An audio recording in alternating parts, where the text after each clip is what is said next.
So welcome to this Module 6B presentation on still a continuation of mental health, mental illness, and the home care worker.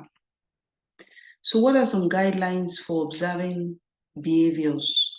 You want to describe the unusual behavior you observed. You want to state when it occurs and how often does it occur and how long it lasts. And does it seem to occur during certain situations? So if your patient talks to himself, so you describe what you see when your patient is talking to himself, and you describe when it occurs in the evenings when the sun is going down, commonly in Alzheimer's patients, called the sundowning effect. And how often does it occur? Does your patient talk to himself the whole day, or just occurs episodically once a while?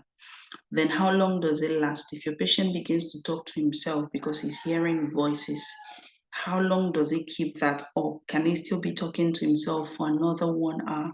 So you want to keep those in mind when you have to observe and report a behavior. Then does the behavior indicate a change in your patient's personality? Is the behavior extreme, bizarre, or is it seen as abnormal? Then is the behavior or thought appropriate to the situation, or does it seem out of ordinary and is abnormal? Is the behavior harmful to the patient, to their loved ones, or to the caregiver? Then it's important to remember not to draw conclusions about the behaviors observed. Your job is not to diagnose or interpret behaviors or the thoughts that your patient expresses.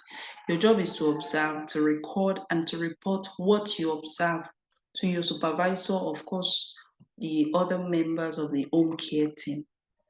So now, as a caregiver, you play an important role in helping a patient with mental illness and their family function normally and safely.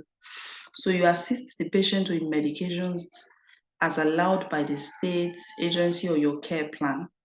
Then you, of course, observe, record, and you report any changes in your patient's mood, their behavior, or even side effects from the medications. So medications can make them extremely drowsy. So medications can make their appetite not too wonderful. So medications can make them eat a lot. The spectrums of side effects are quite voluminous, but anything you observe that is different from what the patient has always been like, you want to report that. Then you want to take note of what's happening in the home. Is the home unkept? Is the patient's personal appearance unkept? Are the children being neglected? Now, people who suffer from what are your role with someone who is mentally ill and their family? People who suffer from mental illness may not be able to provide for their personal care needs or to maintain a clean and a safe home. So it's the responsibility of the caregiver to assist them with activities of daily living, bathing, brushing, dressing, and the likes. And you may also be required to assist with light housekeeping if there's no one else delegated to do such, or if that is included in your job description. Include helping to plan, shop, and prepare meal. Then you may also be asked to observe whether a patient is compliant with their treatment plan. Do they take their medications as ordered? Do they attend their psychiatric appointment as scheduled? Now, you also play an important role in providing emotional support and assisting a patient with mental illness to use positive coping strategies.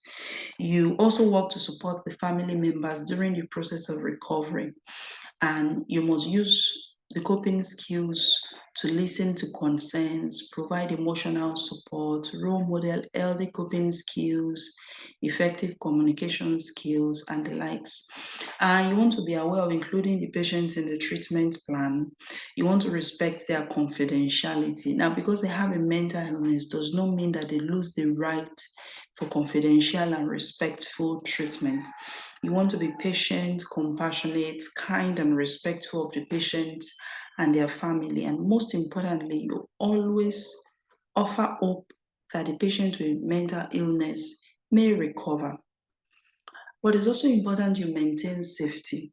So you want to discuss the care plan with your supervisor and the treatment team on a regular basis. Why? Because you want to ensure that you're following the directions outlined in the care plan in order to ensure that the safety of you and your patients.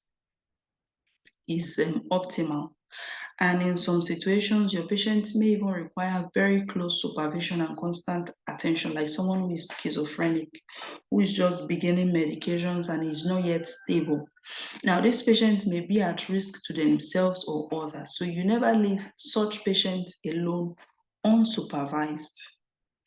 Then you should also provide observations and report any concerns you observe immediately. And you want to maintain careful documentation and accurate recorded observation. And now when you make observations, you want to include them without judgment. Don't include your own personal interpretation of behavior. State the fact as you saw it.